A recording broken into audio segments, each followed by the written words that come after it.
Hello, good evening everyone. So today we are here for our second last live session, the 11th one, and as you all know, we are discussing our NPTEL course assignment question, which is Ultrafast Laser Spectroscopy, taken by Professor Anindya Datta from IIT Bombay, and I am Shruti, the one of the TAs of the course. So today we will be discussing assignment number 10th, and the next two assignment, which is 11th and 12th, we will take it together next week. So let's wait 5 minutes and then we can start our discussion.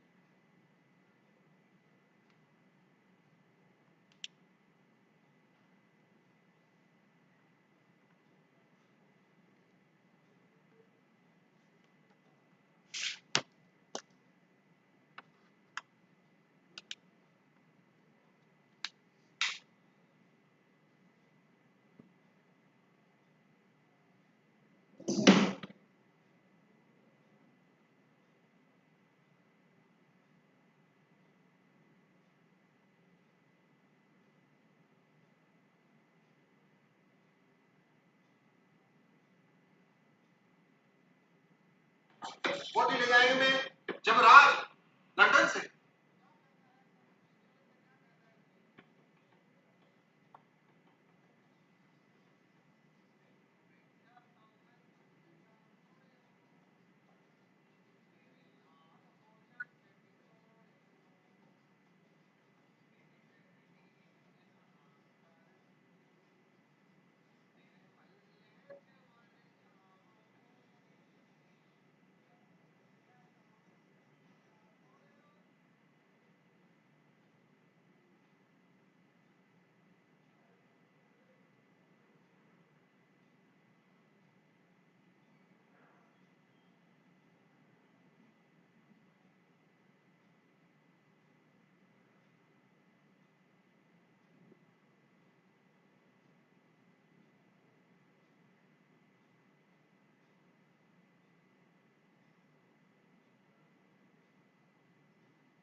So let's start now. We have already covered a lot of topic in the course, and we have almost like the 12th week content has already been released, and we are approaching the end of the course, and the exams are also near.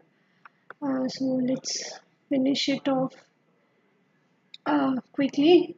So weekly assignment 10th. The first question states 7-aza-indole dimers are a good model for amino acid protein, DNA base pair, cholesterol in lipid membranes, histone in nucleosomes. So let's first see what are 7-aza-indole dimers.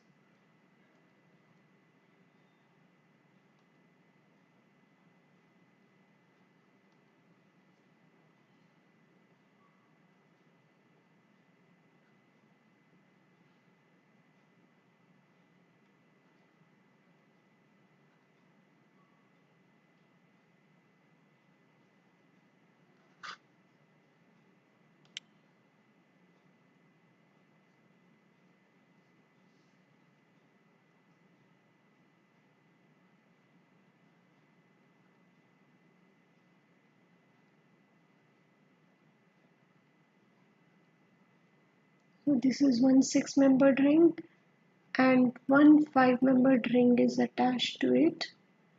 The indole ring is attached to it, and here is a double bond. So this is one molecule, and since it is dimer, we will have another one like here. I will draw it with the black color. So here we will have the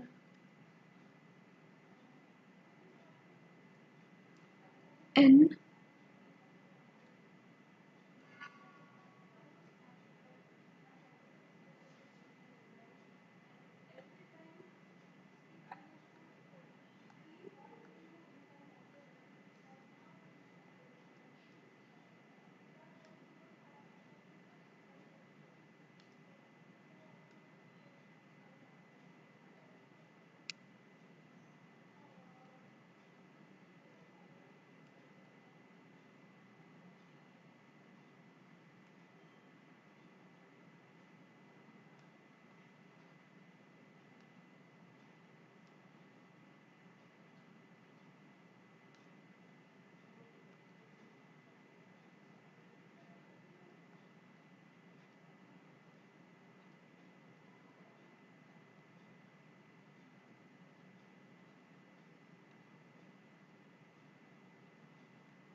Okay, so this here is H, and since it is a dimer, there should be some bond between them, some connection between them, and they are connected by these hydrogen bonds. Okay, so this one is the covalent bond,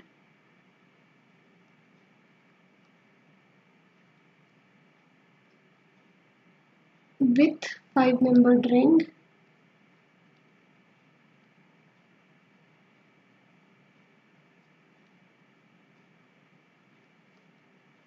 and this one is the hydrogen bond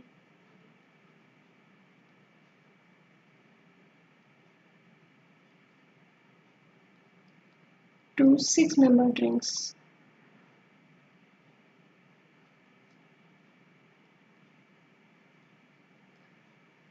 Okay, so this kind of thing is found in DNA base pair. So it is a model system for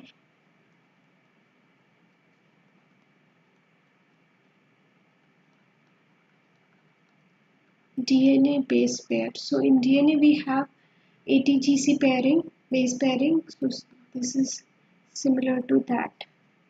A double bond, A not double bond, it is two hydrogen bonds, and G is connected to C. Guanine is connected to cysteine via 3 hydrogen bonds. But here the thing is, in base pairing, these are two different molecules A and T, G and C.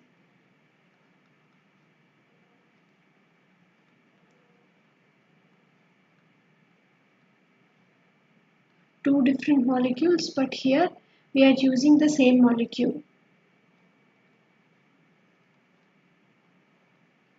As it is a dimer, so we are using the same molecule. So this is the thing, and here we will have there is a here it's a C2 axis passing through the plane here, and C2, how do I point C2?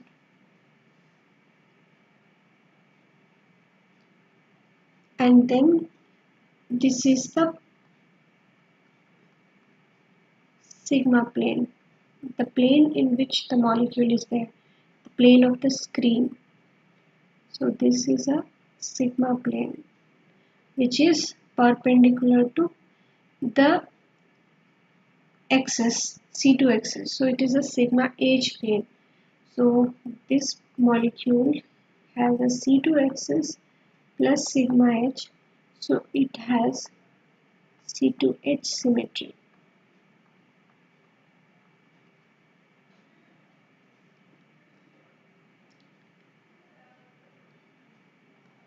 So that's it. The question asked about that these dimers are good model for amino acids in protein. No, they are good models for DNA base pairs. The answer is DNA base pairs.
Okay, let's move to the next question.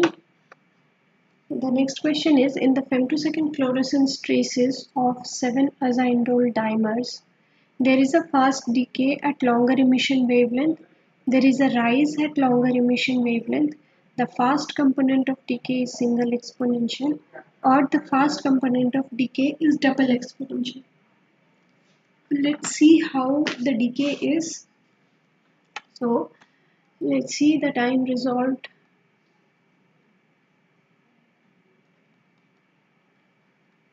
femtosecond.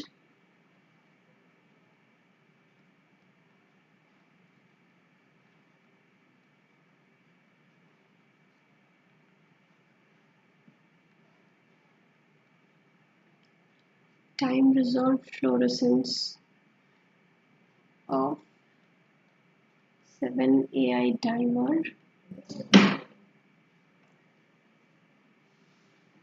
So in 7AI dimer, what happens is the proton transfer, double proton transfer. So first, as I had drawn, let me copy the molecule.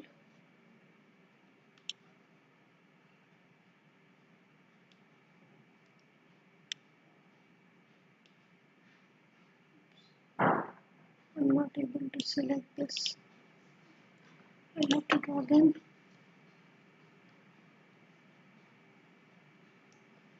So we have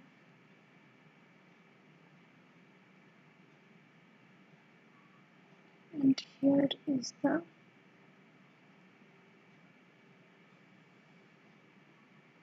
membered ring.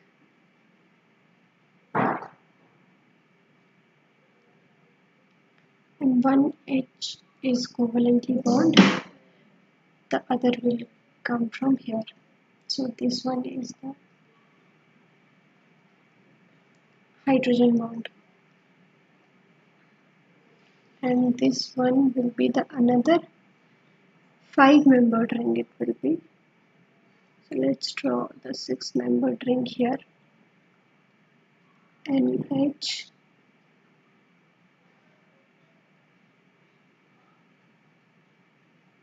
this is the 5-membered ring. Yes. And we have one double bond here and one here.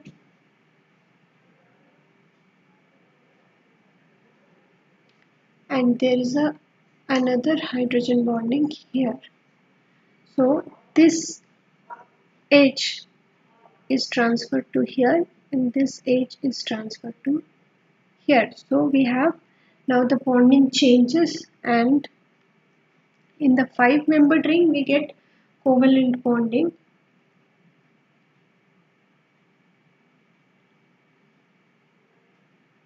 and in the 6-membered ring we get hydrogen bonding.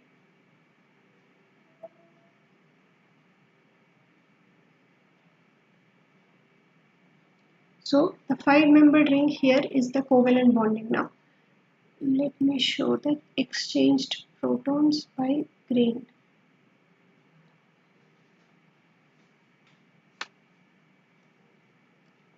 And this will have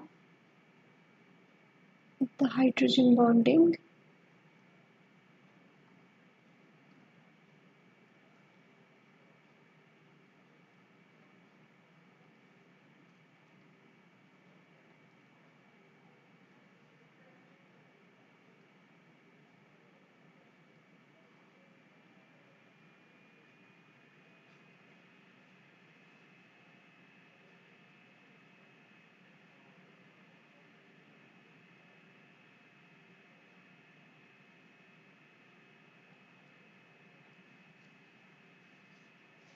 okay. So after the double proton transfer, this 5-membered here, initially the 5-membered ring was having only hydrogen bonding, this part. Now here it is covalent, and the 6-membered ring, which initially used to had this,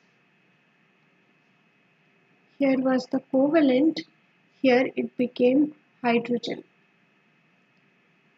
The covalent bonding became hydrogen bonding. So this is what happens after double proton transfer. So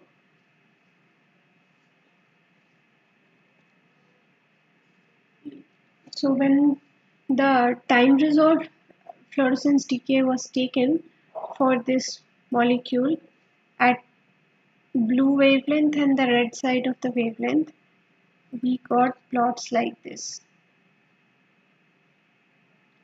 So here is the decay,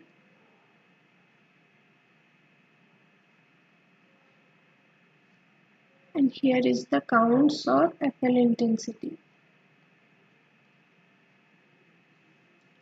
Now at the red edge,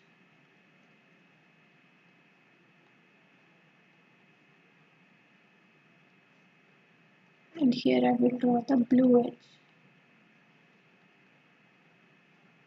I'm drawing only one wavelength. So what happened at the red edge, there was a rise.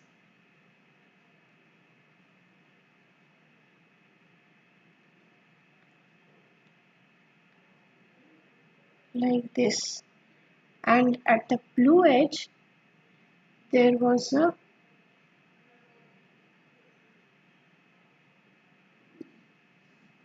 decay.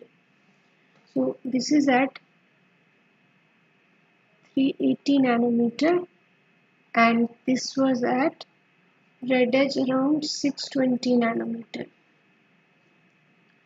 So what happens? We see a rise here, and a decay here. Okay.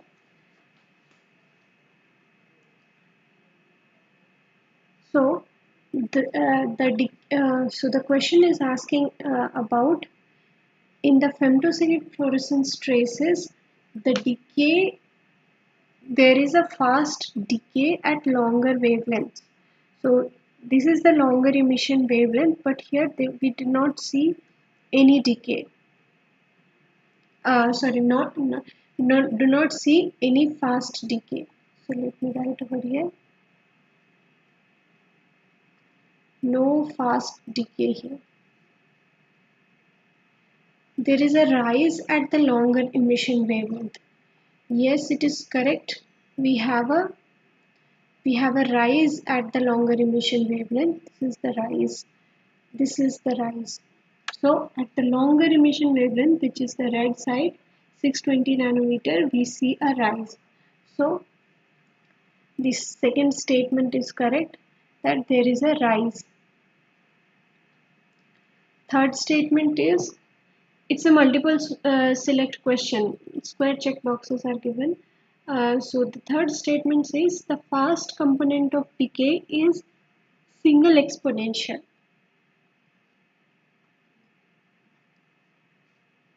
So here we have the fast component. Here we have the decay, and the fast component I have not drawn properly, but the fast component is double exponential.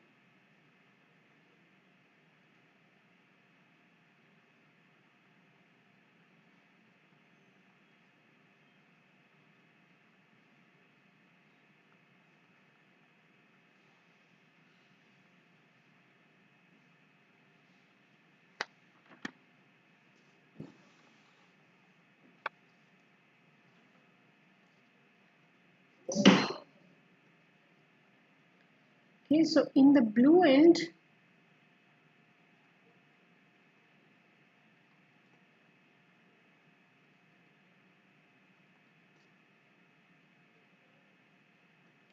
the fast decay is from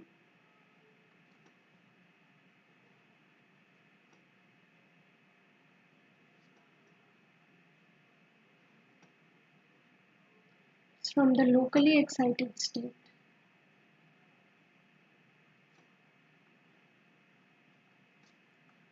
I'll write it in short LS. And in the red edge which we saw,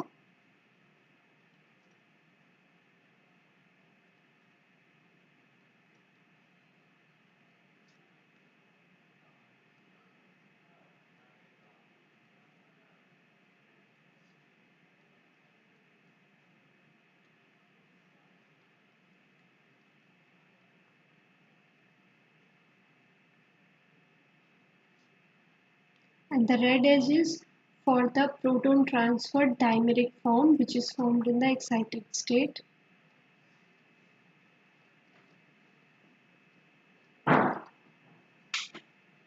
Okay, so this is and in between I have not drawn.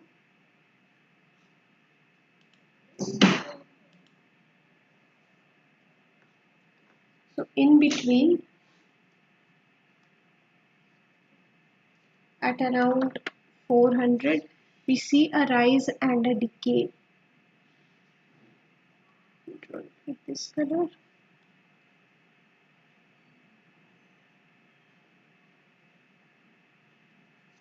So this is at around 450 nanometer. It has a rise and decay.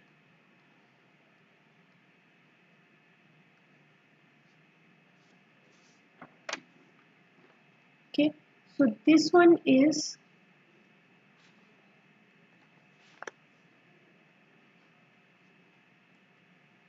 so around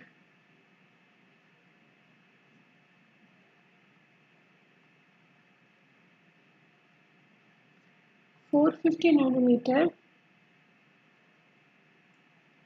There is both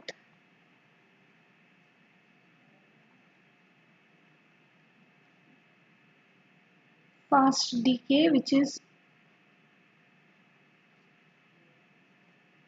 followed by a rise.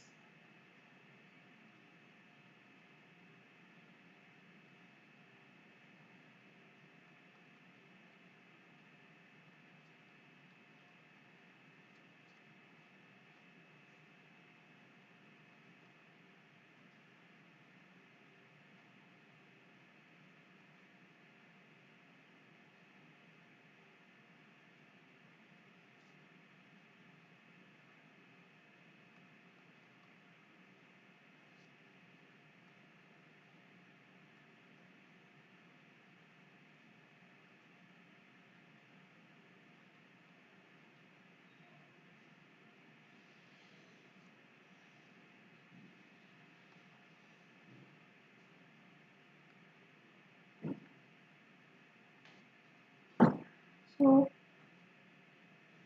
at this wavelength, in the mid wavelength, there is both a decay and then a rise. So the locally excited state, it also makes a contribution to the fluorescence emission, and then there is a rise which is due to the proton transfer state. Contribution to fluorescence emission at this wavelength.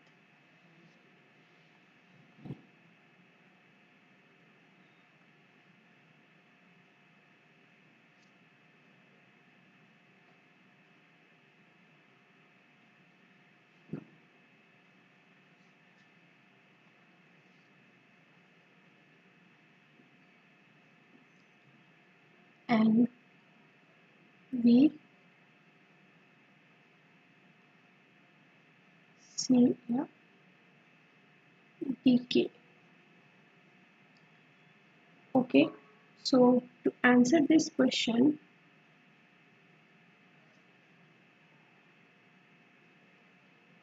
it was there is a rise at the longer emission wavelength, which is true, and the fast component of decay is single exponential. Now the fast component of decay is double exponential.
Okay, so this is the second question, that when the time resolved fluorescence decay is taken at the red edge and the blue edge. At the red edge, we see a rise in the decay, rise in the fluorescence decay, and in the blue edge, we see a faster decay. That's all. And let's move to the third question. Third question is that fluorescence of 7 azindol dimers reveals the existence of ultrafast, fast, and slow component, and contribution to the absorption spectra is given by the ultrafast and the fast, or the fast and slow component, or the ultrafast and slow component, or all three. So let's see.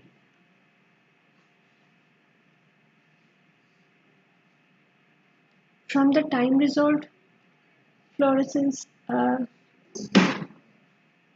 spectra, that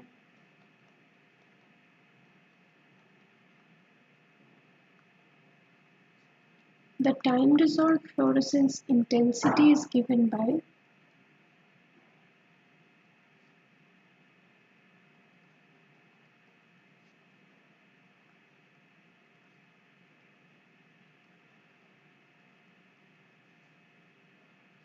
So if this is happening, P1 is changing to P2 in time tau T1, tau T2, and then it is changing to P3 and then and so on. So this is given by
P3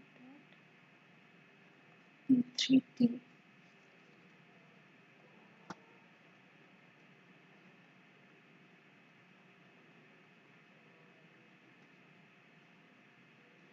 So from the fitting, we get this tau 1, tau 2, tau 3.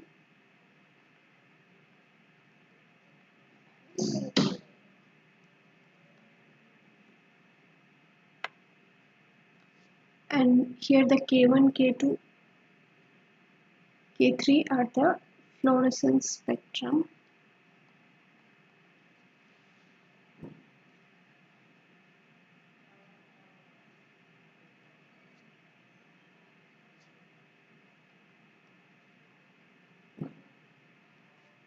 In the wavelength space.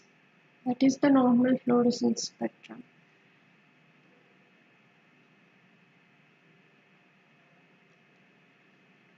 And there is a term called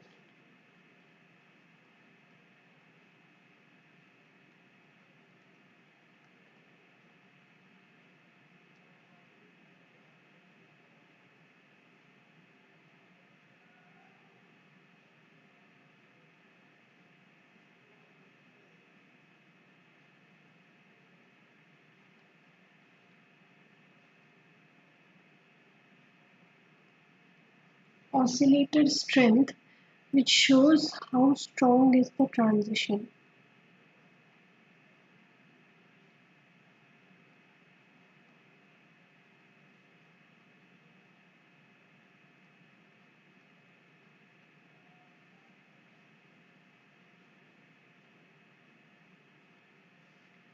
Okay. So when these things were calculated for the 7-aziendole dimer, their properties came out to be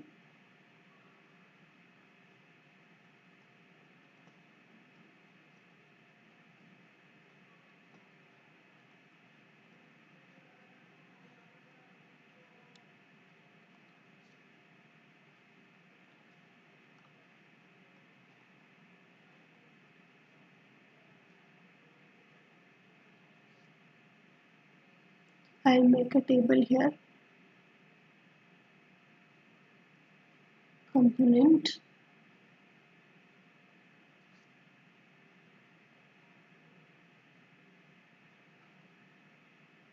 So first was the ultrafast part,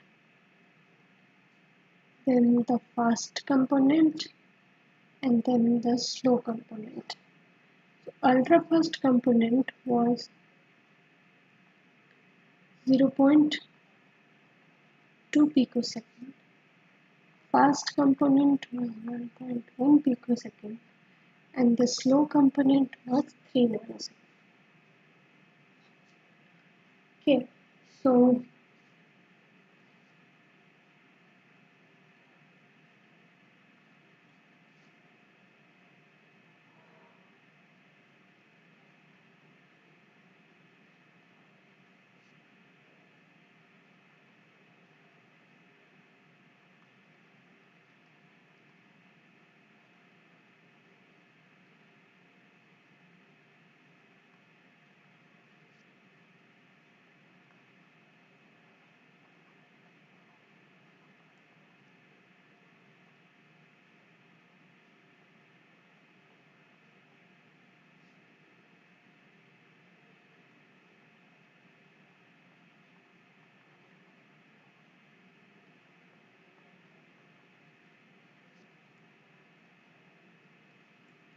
So the ultrafast component, for this the origin was the dimeric S2 state, and its lambda max was at 330 with fluorescence lifetime 0.2 picosecond and radiative lifetime 13 nanosecond, quantum yield very less, and oscillator strength 0.13. For the fast component, it was dimeric S1. Its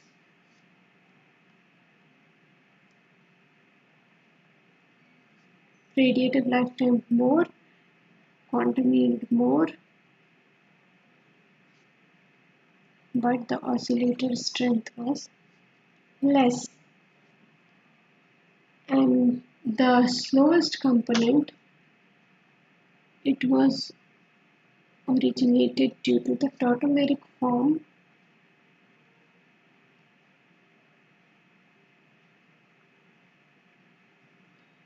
Its lifetime was in picosecond 3220 picosecond, radiative lifetime 160 nanosecond, 2.0 into 10 to the power minus 2, quantum yield the highest, and the oscillator strength was 0.023. So this was the data. Now let's see the oscillator strength thing.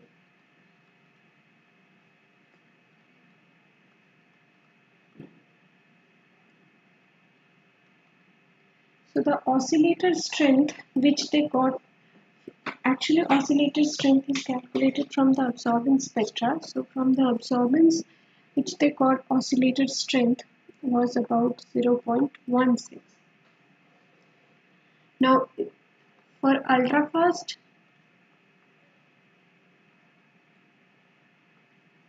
we had 0.13, for fast 0.048, and for slow 0.023. So when you sum these two, the ultrafast and the fast, it will come approximately at 0.16. So the absorbance band consists of the fast and the ultrafast component.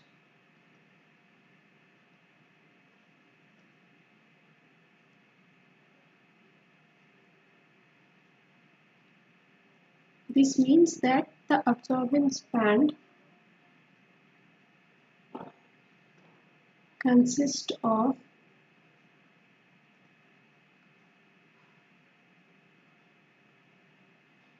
the transitions to two states.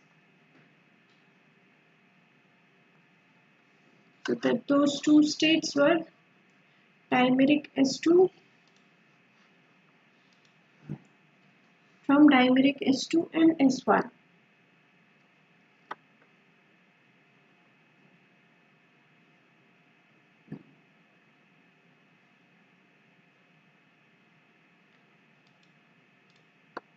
So this means that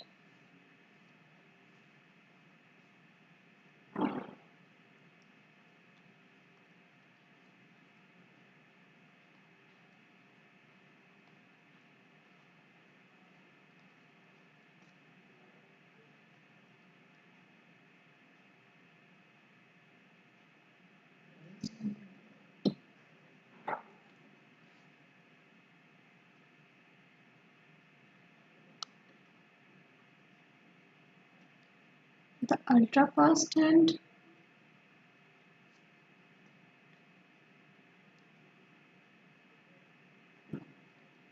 fast components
The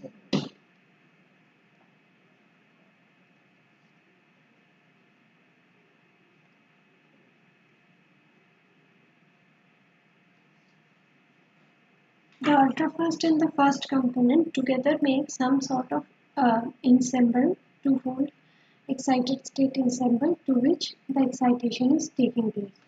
So, to answer this question, the question was contribution to the absorption spectra is made by which components? So, the answer is clear now because from the oscillator strength which we get from the absorbance is 0.16, and from the fluorescence data, if we sum the ultrafast component and the fast component oscillator strength, we get roughly around 0.16. So, which means that only the fast and the ultrafast components are contributing to the absorption spectra. So, the answer should be ultrafast and the fast component 1 and 2. Okay. So, I hope the question is clear now.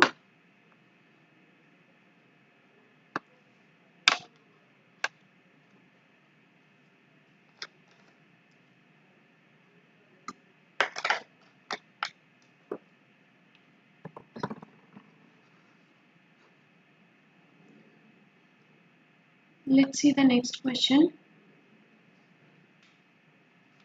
Fluorescence depolarization of a 7-azindole dimer with a time constant of 12 picosecond is ascribed to excited state proton transfer, rotation of the molecule, crossover from the locally excited state to another state without proton transfer, or twisted intramolecular charge transfer. So, the fluorescence depolarization, that is the change in the fluorescence anisotropy. So the data which was discussed in the course was regarding this question was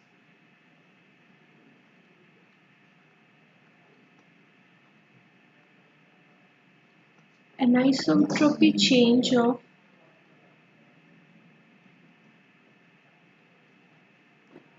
fluorescence from 7-azindole dimer.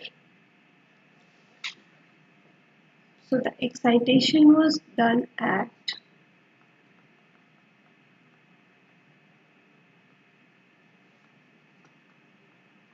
270 nanometer, which is due to the benzenoid band. The benzene group is there, and the sample was 10 to the power minus 2 molar in hexane. So the time constant, so it was done at two excitation, the red edge and the blue edge. So for red edge,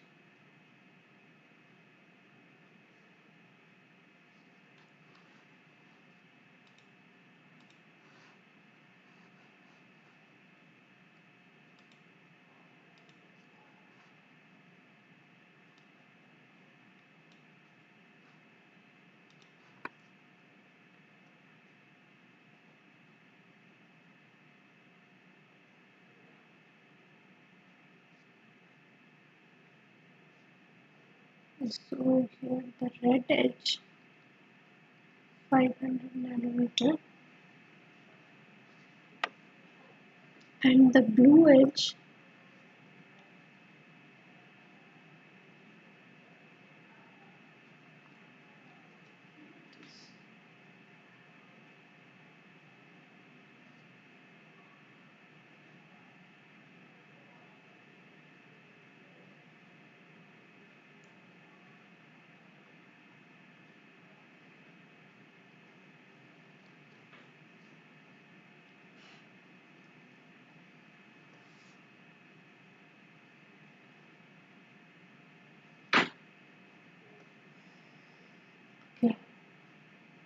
So the anisotropy,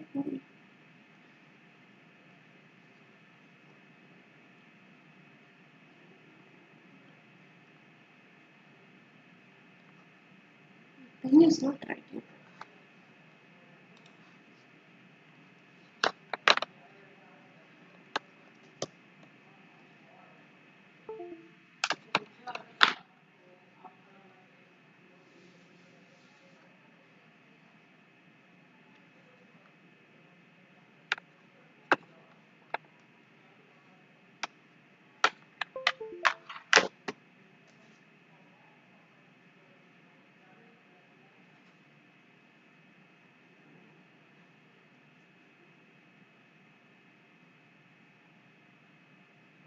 Now it's fine.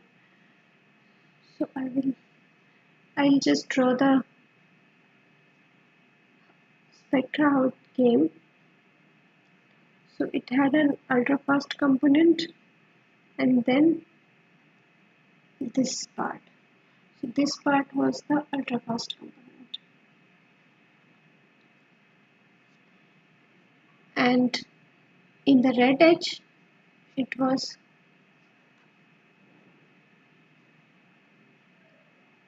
like this.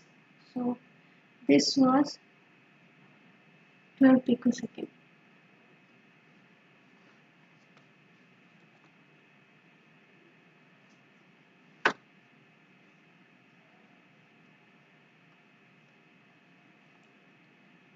At 380 nanometer,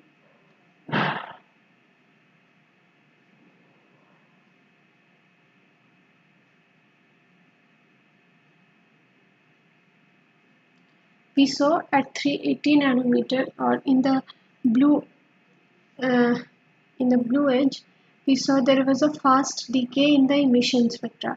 We saw that in the second question. The fast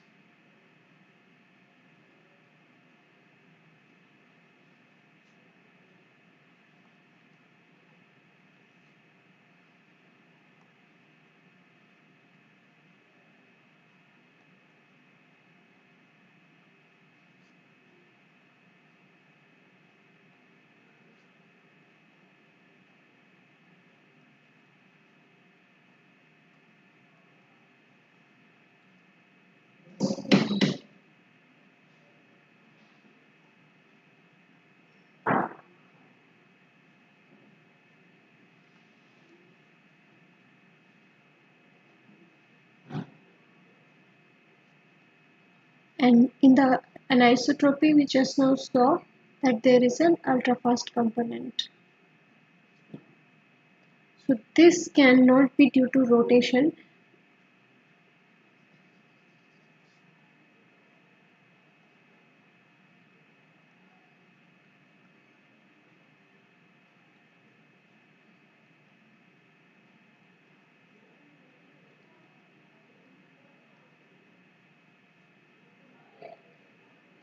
Okay, and in the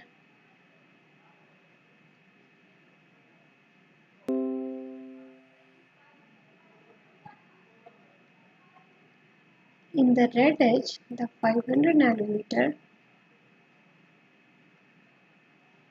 there was a rise in the fluorescence fluorescence spectrum. The rise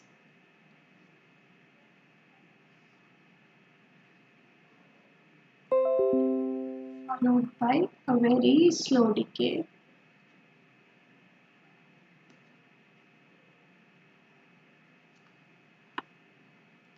due to tautomer.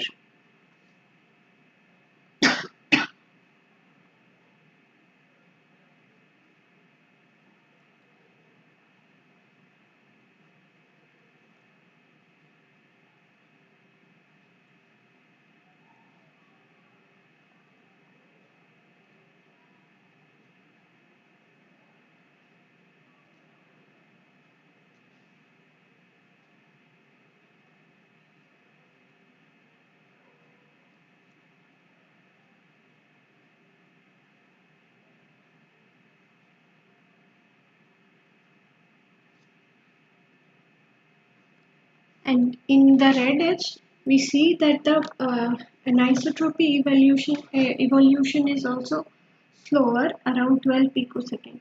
So this slower decay can be assigned to the rotation of the molecule. The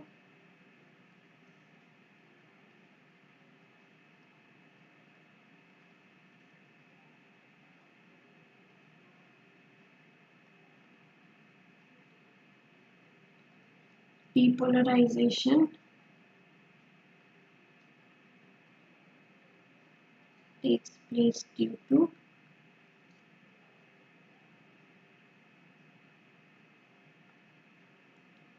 rotation mainly.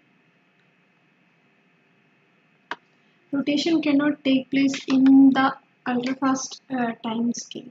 So the slower time scale was assigned to the rotation. So answer this question. The question is that with the time constant of 12 picosecond is ascribed to excited state proton transfer, rotation, crossover from the locally excited state to another state without proton transfer, and twisted intramolecular charge transfer. So the answer is B, rotation from the rotation of the molecule. Let's see the next question. And the next question is again about the faster time scale 0.2 picosecond, and that was assigned to the crossover of the locally excited state to another state without proton transfer. So let's see how.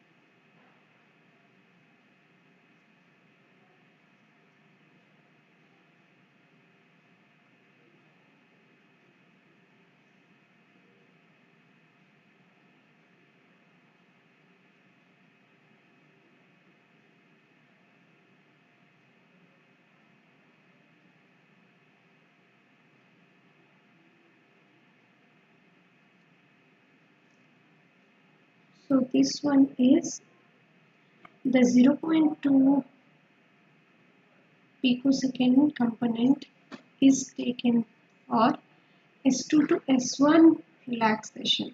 S2 to S1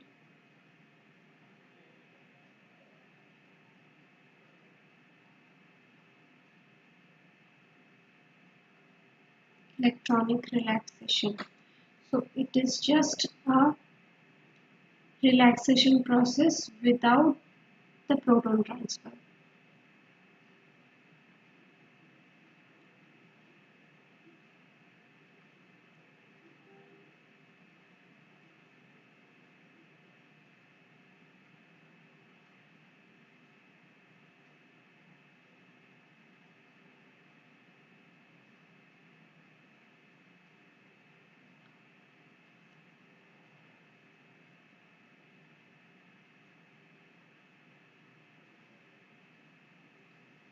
Okay. And in the next step, the proton transfer happens, which is 1.1 picosecond component. And the proton transfer is concerted, not stepwise.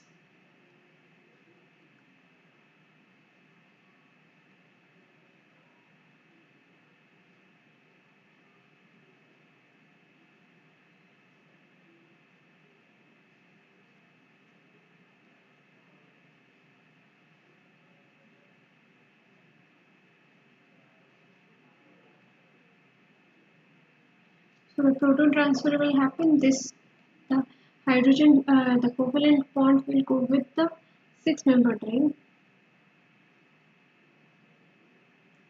and the hydrogen bond will come to the 5-membered.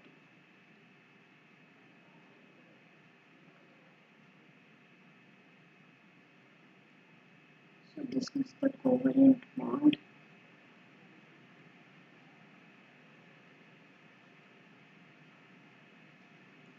And this is the hydrogen bond with the 6-membered ring.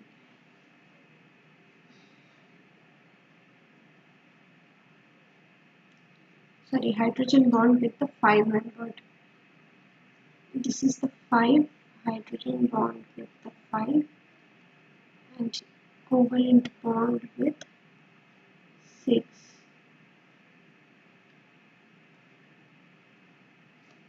Here we had covalent with 5 and hydrogen with 6.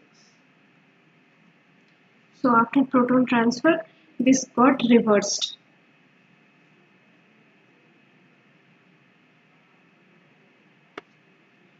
So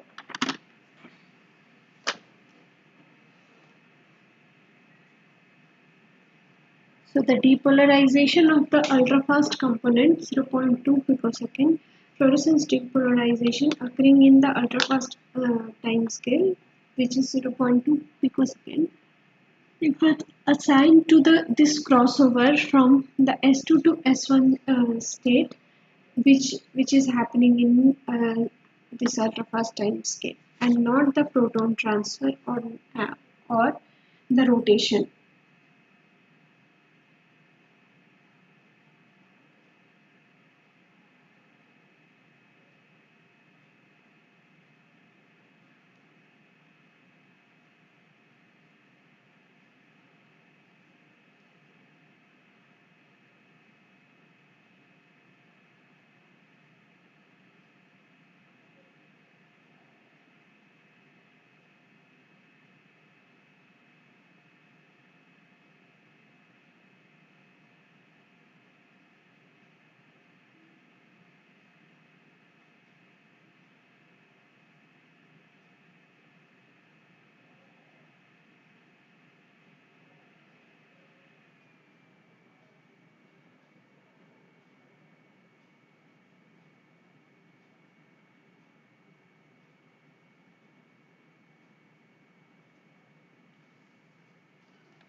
Okay, so this answers the fifth question, that this was due to the ultrafast component was due to this crossover.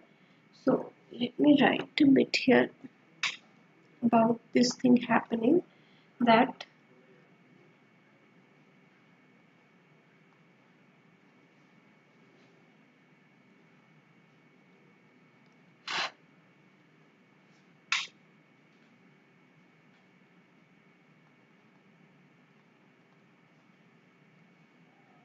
when we excite the like the molecule, so the two states singlet, there are two states, one LA and the one LB states. Here this, the upper one is the one LB and the down one is the one LA state, and this is the ground state S0. So this state has a polarization like this, and this state has a polarization like this. So they are almost perpendicular. So when we excite, the LB state gets excited, which is S2. It gets excited, and then it gets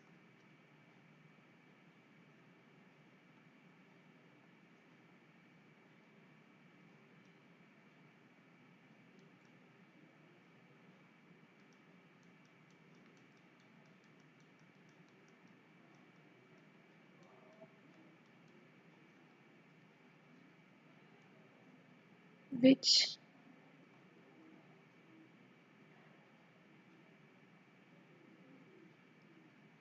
gets transformed to this one La state, which is the S1 state.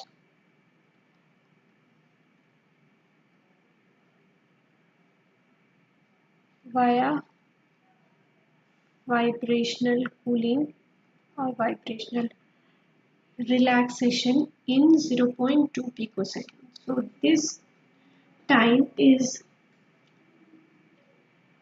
related with this transition from 1LB to 1LA. And this is the, let's draw, this is the excitation. And then emission comes from. So after this double proton transfer happens,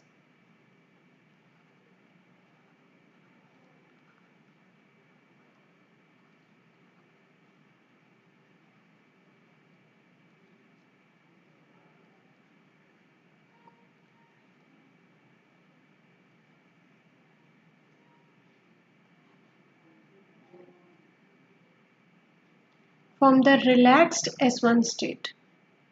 So from electronically relaxed S1 state or this 1LA state.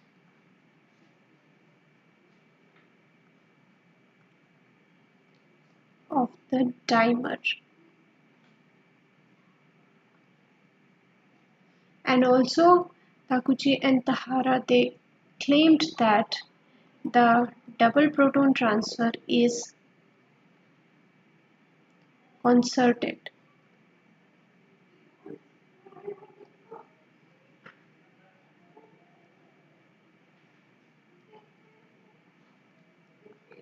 That is, both the protons get transferred at once.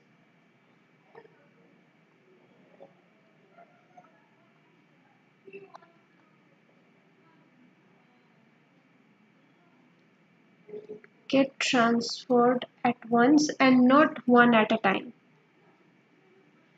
in 1.1 picosecond. So 1.1 picosecond component is associated with the proton transfer both at once. Both take 1.1 picosecond to get transferred. And in the 0.2 picosecond, it is the relaxation time from 1LB state to 1LA state. Okay, so the answer should be now clear that it is not due to the proton transfer. There is no charge transfer here, not due to the rotation. The rotation was uh, for the higher time scale, 0.12 picosecond. In the faster time scale, it is the crossover from the locally excited state to another state. Locally excited state is 1LB to another state, which is 1LA or the S1 without the proton transfer. So this is important that this is the crossover from S2 to S1 state without the proton being transferred. So I hope the question is now clear, and the answer is clear. So let's move to the next one. The sixth question is the excitation of 7-azindole dimer in the red edge of its absorption spectrum yields. So, excitation at the red edge. So all the answers are related with anisotropy. So let's read out the options. First is the excitation at the red edge of the absorption yields double exponential decay for fluorescence intensity but single exponential for absorption. So it has to do with both fluorescence intensity decay and the anisotropy decay. So single exponential for fluorescence intensity but double exponential for anisotropy. Double exponential for fluorescence intensity as well as anisotropy. single exponential for fluorescence intensity as well as anisotropy. So when we excite it at the red edge, so since the red edge, it will just get excited to S1 state. So let's see, if this is the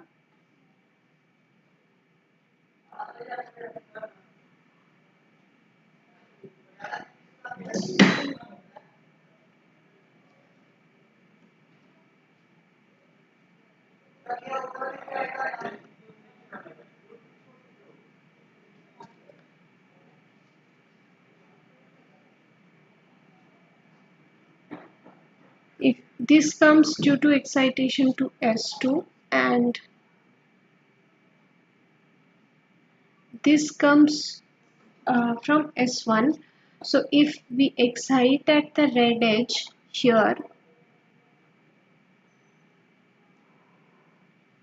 then the S2 to S1 conversion should not happen here at lambda 3. For example, here is in between.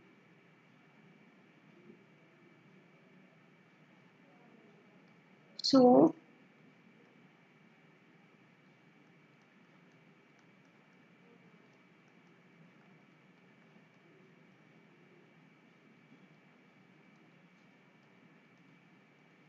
at this wavelength, S2 doesn't get excited.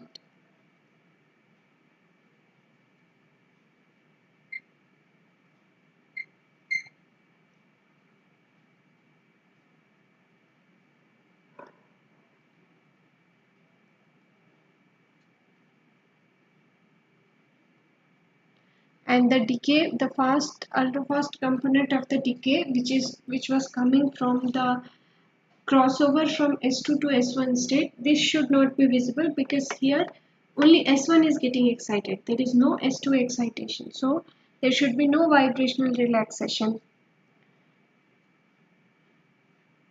0.2 picosecond component should not be seen or observed. Okay, and there should be only one component which is due to the proton transfer, right? So let me draw in the new page.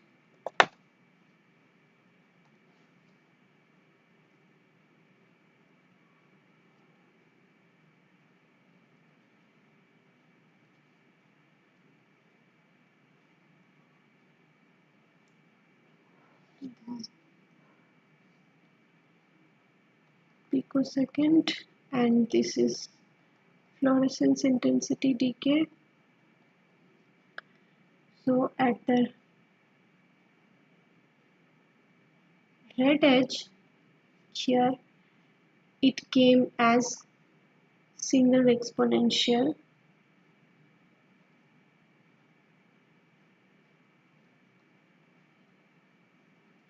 So it got fit to a straight line. So this was at 313 nanometer and it gave a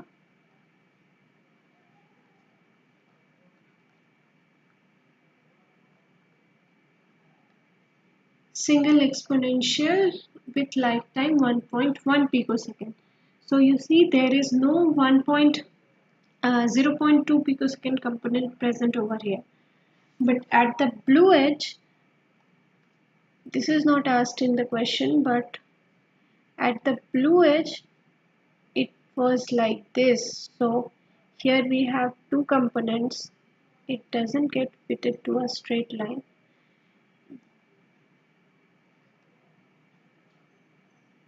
So at the blue edge, both S1 is also getting, S2 is also getting excited. So there is S2 to S1 conversion.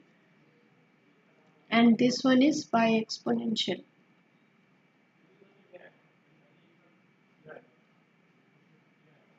So it has 0.2 picosecond component and the 1.1 picosecond component for the proton transfer.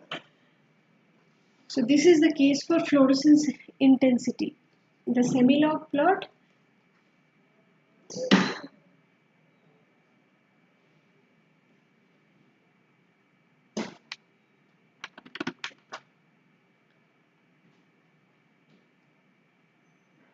So this is a semi-log plot.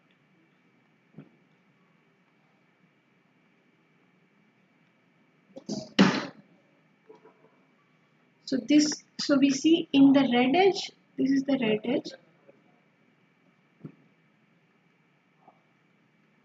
So in the red edge, the fluorescence intensity is single exponential. So single exponential for the fluorescence. So it could be either option B or D according to the fluorescence intensity being single exponential. But let's see how is the anisotropy decay in the red edge.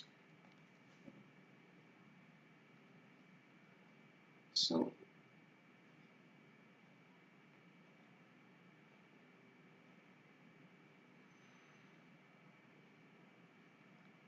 here is the delay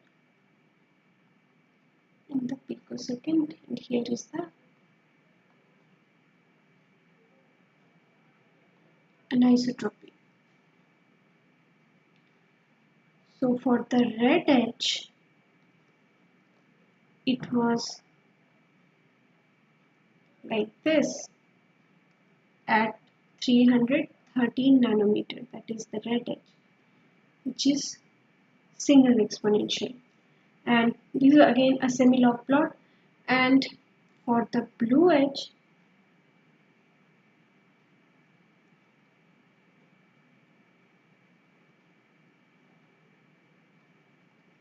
so the longer time scales are same, but there is a difference in the shorter time scale. So this is the blue edge.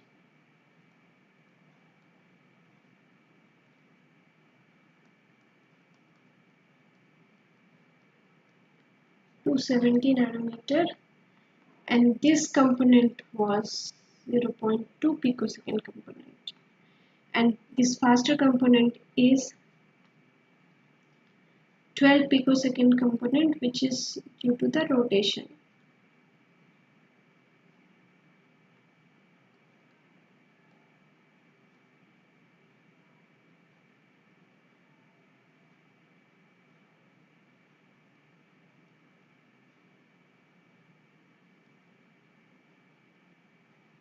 Is due to the diffusion. So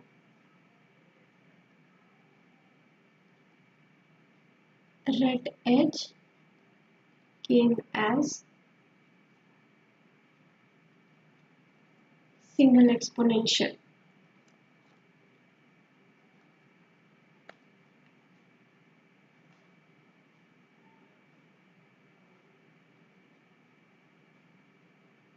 When excited at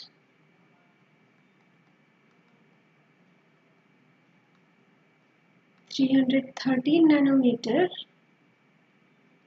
I am writing the same thing which I told just now. Anisotropy is almost single exponential.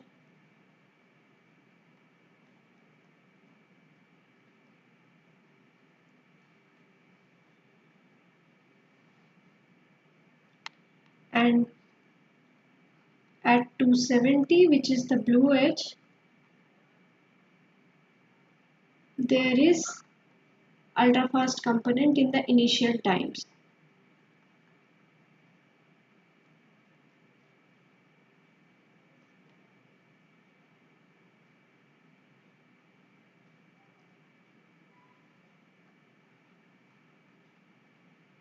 Zero 0.2 picosecond.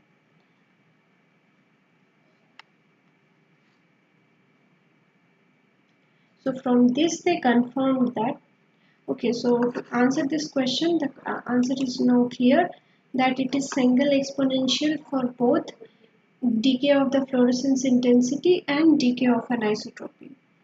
Answer is B. Now from these experiments they concluded that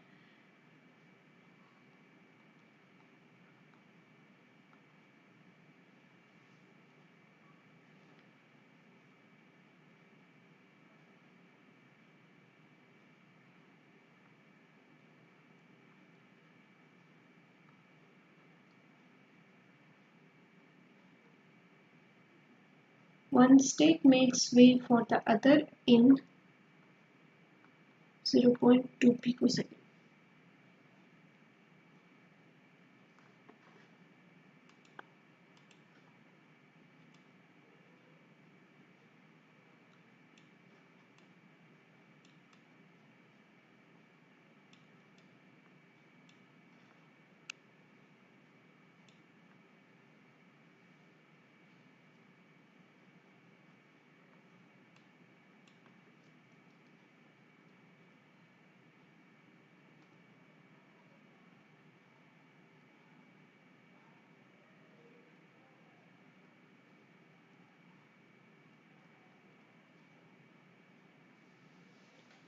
And this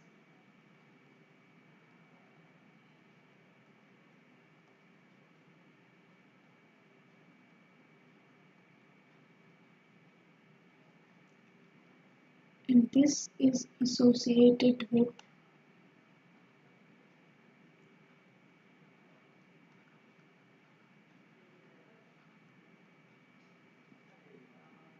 decay of population, that is the fluorescence decay,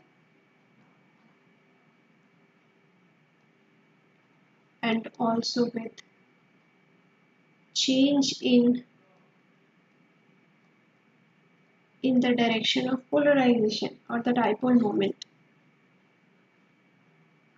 because the two states have dipole moment oriented perpendicular to each other.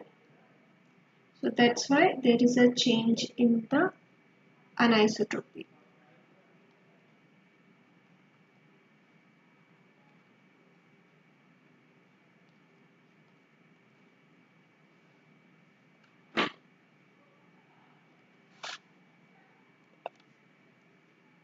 And the other conclusion was, in the long run,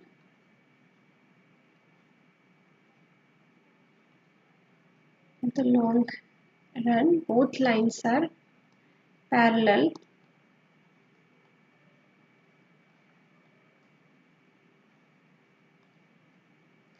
Both lines parallel means these two lines. In the longer time scale, these two lines are parallel, which is due to the rotation.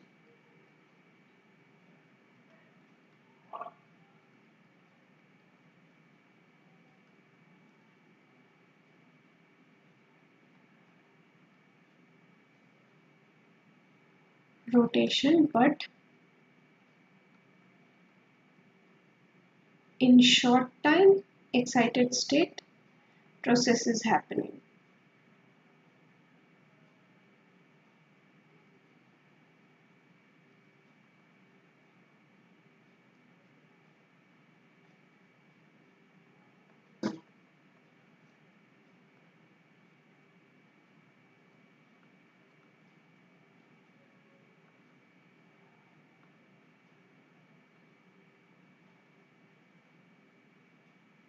And this excited state process happening, this can be seen only in the blue edge.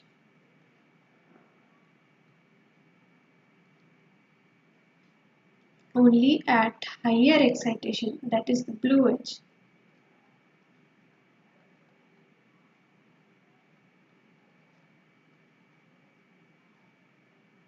Higher excitation energy.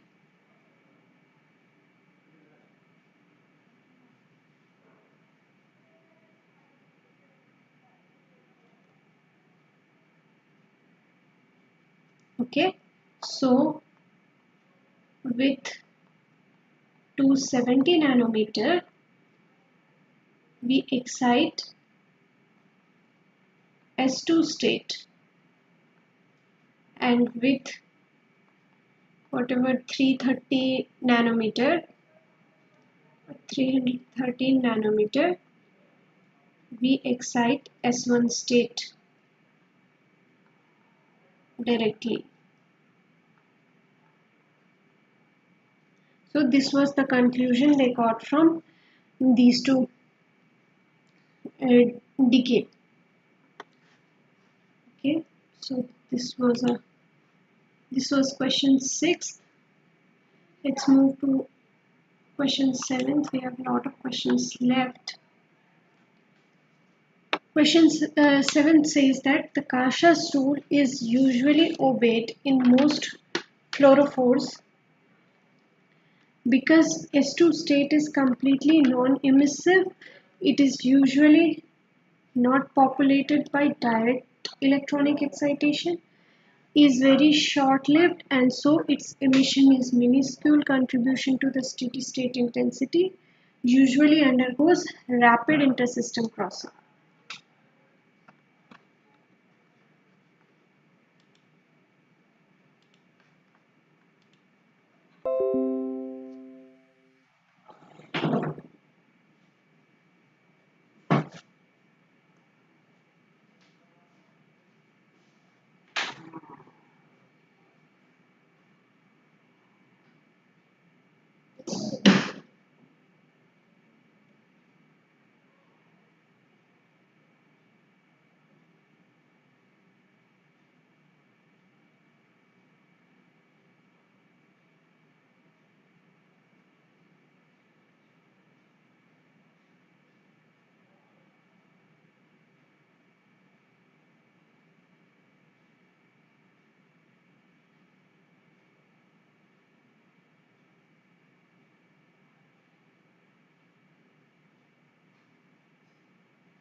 Kasha's rule is usually obeyed in most fluorophores because S2 state is completely non-emissive, is usually not populated by direct electronic excitation, is very short-lived, and so its emission makes a Minuscule contribution to the steady state intensity usually undergoes rapid intersystem crossing.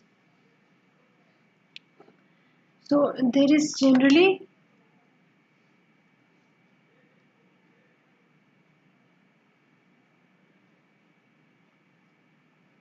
so if suppose this is S1, this is S2, sorry, this is S1, S2, S3, and we have S0. So there is so much energy gap between the S1 and S2. And if somehow we are exciting S3, it will come to S2, then S1, and then emission happens from the S1 state.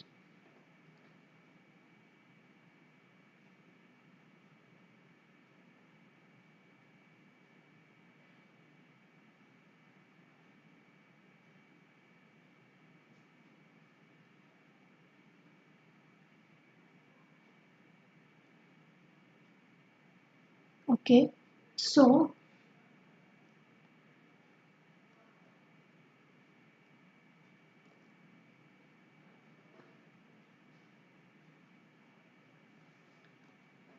what happens? So there is an energy gap between the S0 and the S1 state so much. So even if we are exciting the S3 or S2 state, they are because of the less energy gap with respect to the S1, there is a relaxation happening, and then they come down to the V0 level of the S1 here of the S1 state, and then emission happens from there. So because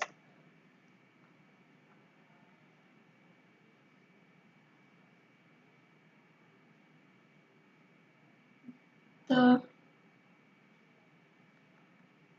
short-lived nature of S2 and S3 states,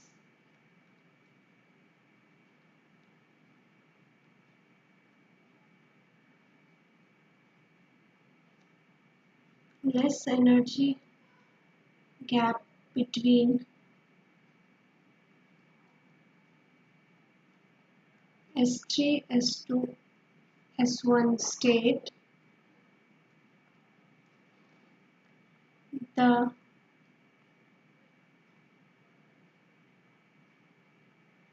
emission happens from V0 of S1 state. Okay, so to answer this question, the Kausha's rule first of all says that the emission spectra is the mirror image of the absorption spectra, and we get emission from the lowest vibrational level of the S1 state. Okay, lowest vibrational level of the S1 state. So this is the lowest vibrational level and the S1 state. So this is the Kausha's rule, and it is obeyed because of this condition, because these higher excited state, even if we excite, give more energy and excite to S3 and S2 states, for most of the fluorophores they are short-lived, and there is a less energy gap between S2 S1 state or S3 S2 S1 state. So they relax back to S1 V0 of S1 and then emit from there. So to answer this question, the answer is C. Because of the short-lived nature of the higher excited state, the emission makes even if the emission is coming, it will be very minuscule, very nominal in comparison to the emission coming from the S1 state. So it is not seen in the emission spectra. So the answer is C.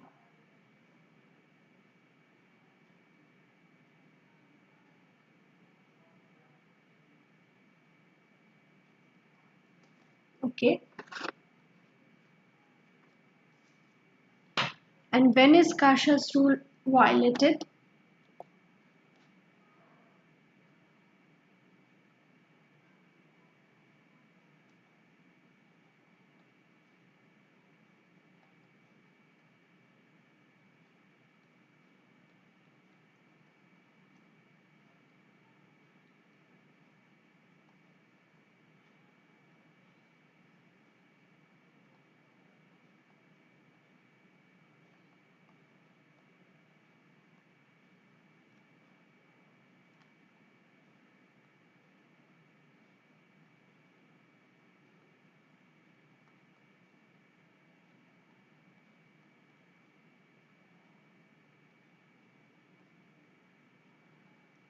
So Kasha's rule said that the absorption and the emission spectra should be mirror images.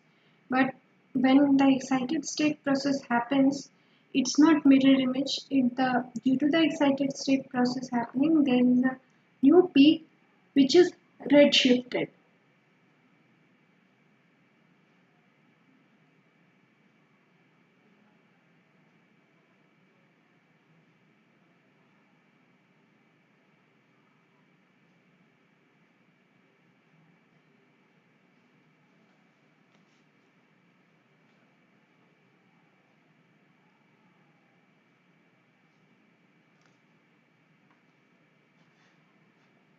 Okay, so let's move to the next question.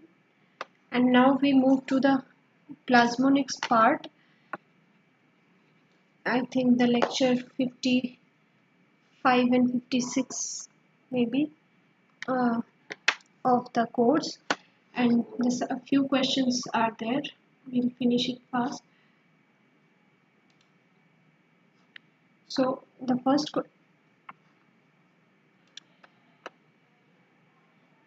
question is, the principal relaxation pathways in plasmonic nanoparticles are phonon-phonon coupling, electron-phonon coupling, and electron-electron coupling. The typical time scales of them are respectively. So for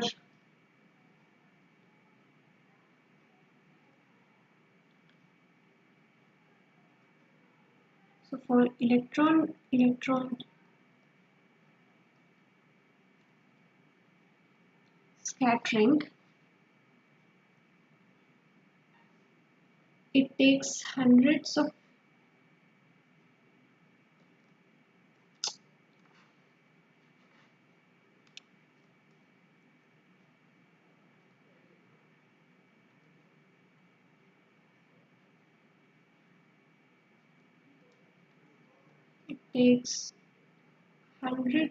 femtoseconds.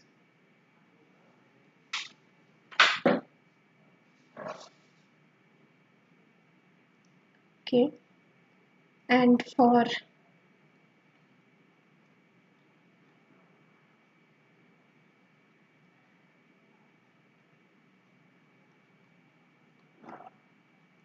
electron phonon coupling, it happens between 1 to 4 picoseconds.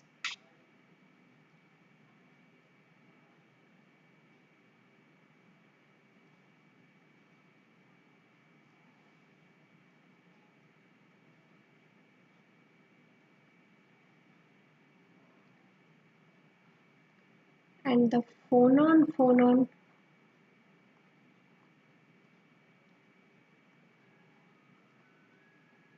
coupling, it takes place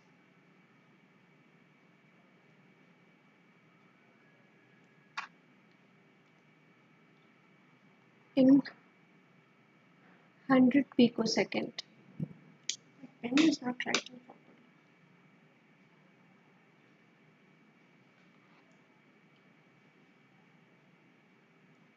So the fastest one is this one.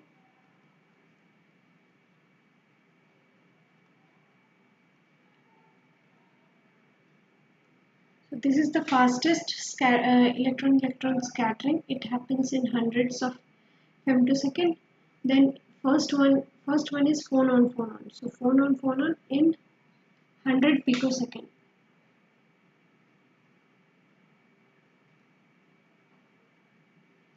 Phonon-phonon 100 picosecond. Then electron-phonon 1 to 4 picosecond.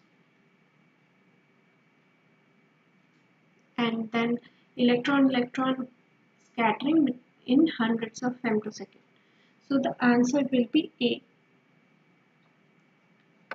For ninth question, electron phonon relaxation time of whole nanoparticle is same as that of the bulk cooled when the pump power is 0.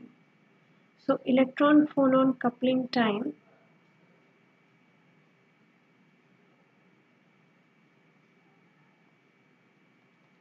is 0.65 picosecond, and this one is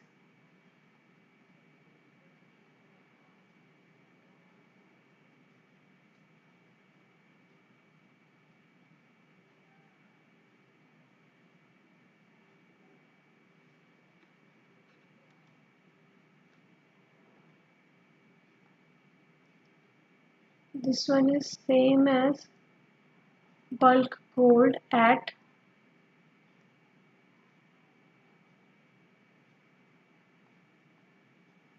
0 pump power. When you extrapolate it to 0 pump power, then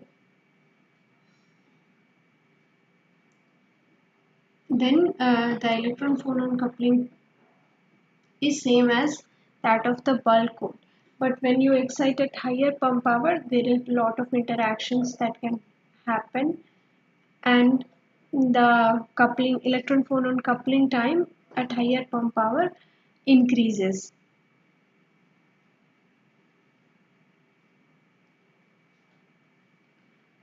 And when it increases, the coupling will not be that much good, because the coupling constant, that is the K, is inversely related to the time constant of the coupling, right? So if at 0 pump power, it is same as the bulk. So here the answer will be 0.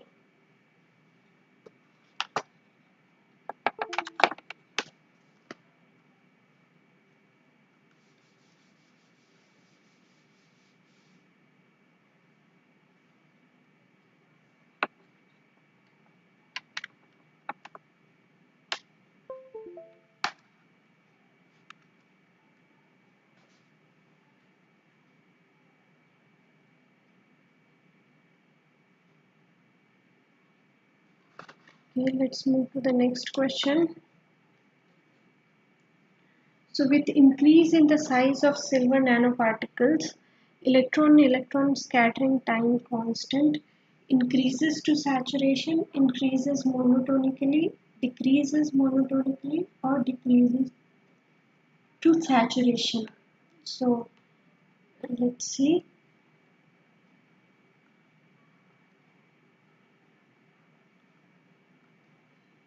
Electron coupling in Ag particles. So the graph which comes is like this. So this is the radius of the nanoparticle increasing in this direction, and this is the coupling. So starting with 100, 200, 300.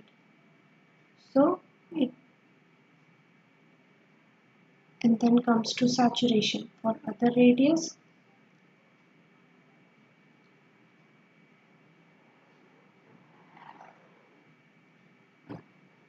Okay, so it saturates.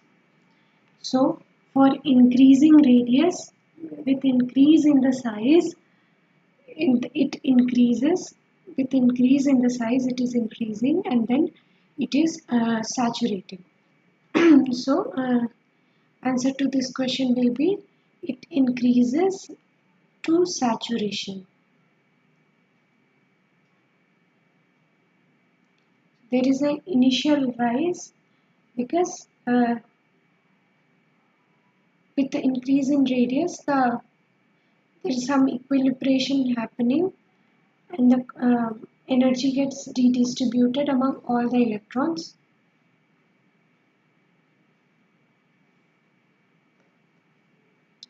Okay,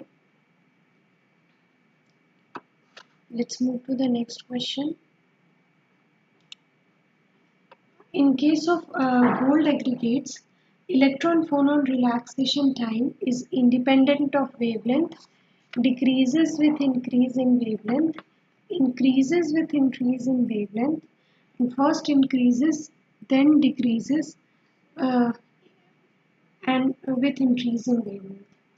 So for aggregates,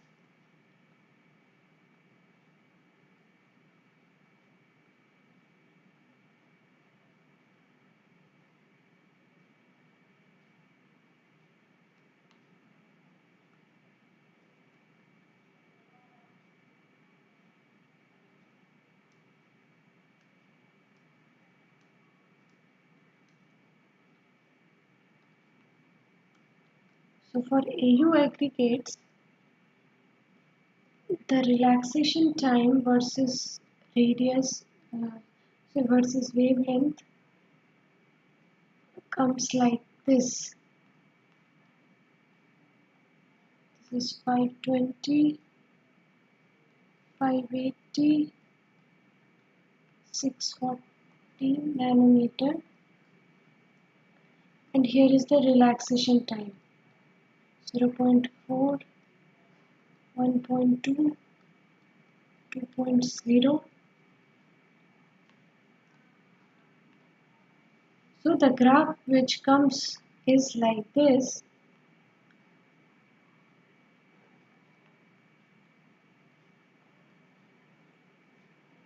Okay, so increase in the electron phonon relaxation time decreases. It's not independent of a wavelength. It decreases with the increase in the wavelength. So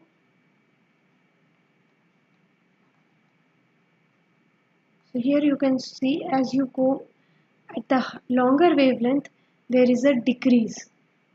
Electron phonon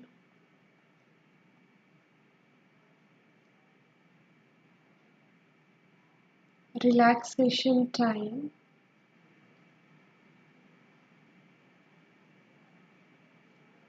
decreases with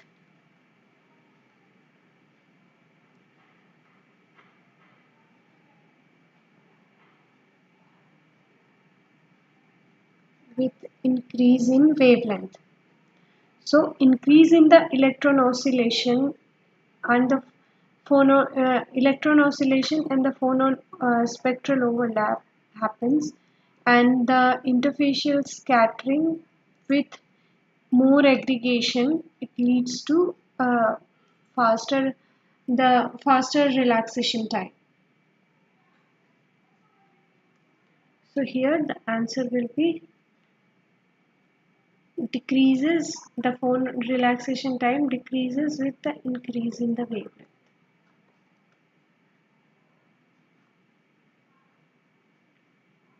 The 12th question is, for two-component alloy nanoparticle of Au and platinum, the relaxation time electron phonon is given by. So the equation which was given was like this.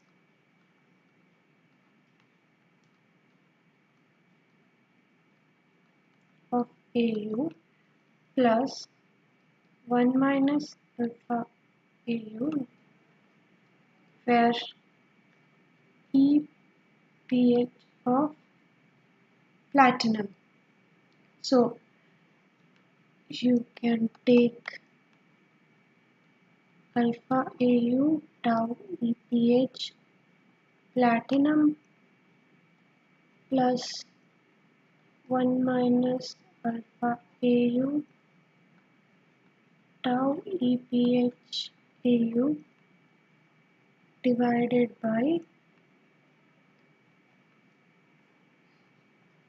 tau EPH Au tau EPH platinum, and this is 1 over tau EP electron phonon coupling relaxation time. So on taking the inverse, this term will go up and this term will go down.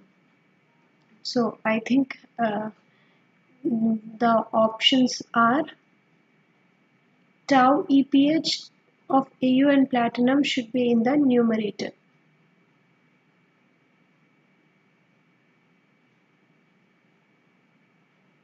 Okay, for all of them it's in the numerator. Let's check the denominator. There should be a plus sign in between, so we can cancel out this. It has a negative sign, so these two are wrong. Plus 1 minus, this is 1 here, so it will be 1 minus alpha Au EPH of platinum. It is given, but it should be Au here, so here it should be Au, so this is also wrong. So we are left with 1 minus alpha Au plus alpha Au and tau EPH of platinum. So answer is this one. So take reciprocal of this.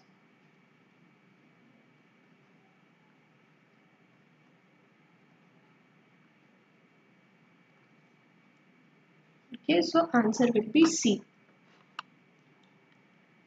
So the 13th question is, the variation of electron phonon coupling time of Au platinum alloy nanoparticle is not linear with its composition because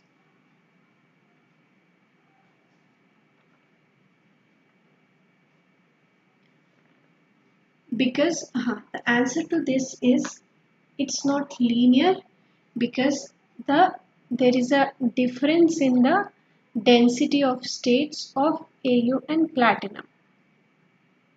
So the variation is not linear. If the variation is like this,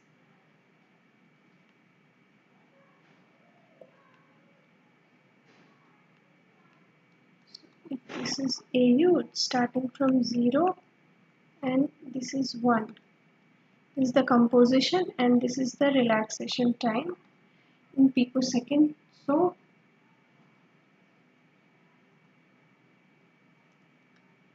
it's not linear, it goes like this. So this happens because there is a difference in the density of states of Au and platinum.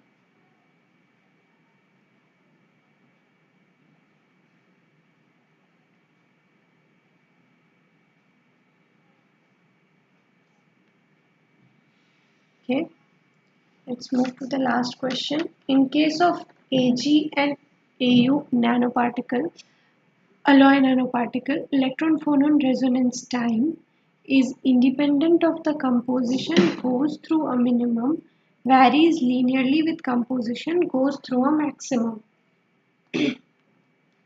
So for Ag Au alloy,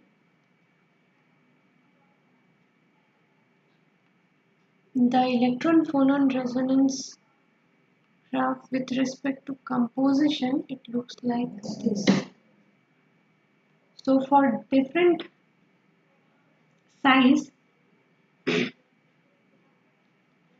the graph is here, let me write. This is electron phonon and this is the composition starting from 0 to 1. Okay, so for different diameters, the graph is like this. D1, D2, D3. Okay, for different diameters, the graph is linear. For gold and platinum, it was not. Yes, for gold and platinum, this is not linear. It was increasing. So this was due to the difference in the density of states of the gold and platinum. But here, in this case, in gold and silver, it is linear because their density of states is similar. That is, alpha Au is equal to chi Au. That is, density of states of Au is equals to density of states of Ag. So the answer of this question will be that it varies linearly with the composition. It doesn't increase or decrease.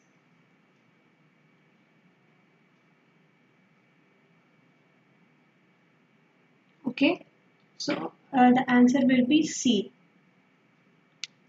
Okay, so this finishes, I think, our discussion. Yes, this was the last question. So we have discussed all the 14 questions of the assignment 10, and next week will be maybe a longer session of 3 hours. I will share the link here.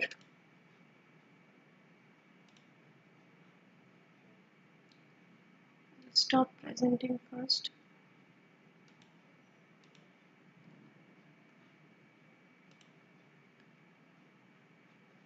So I'll share the link of the next week's session. You guys will get the.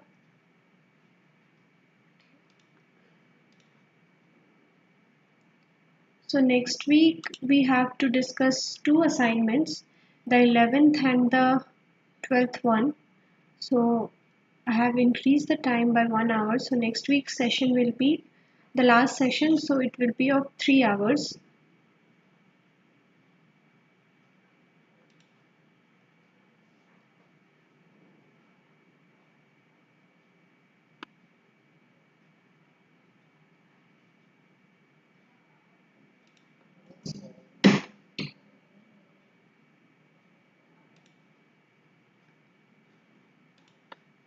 So I'm putting the link here.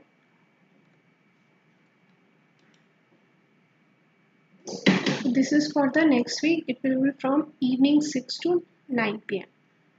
Okay. So I'll end this session now here. I hope you're following all the lectures and the sessions. Thank you.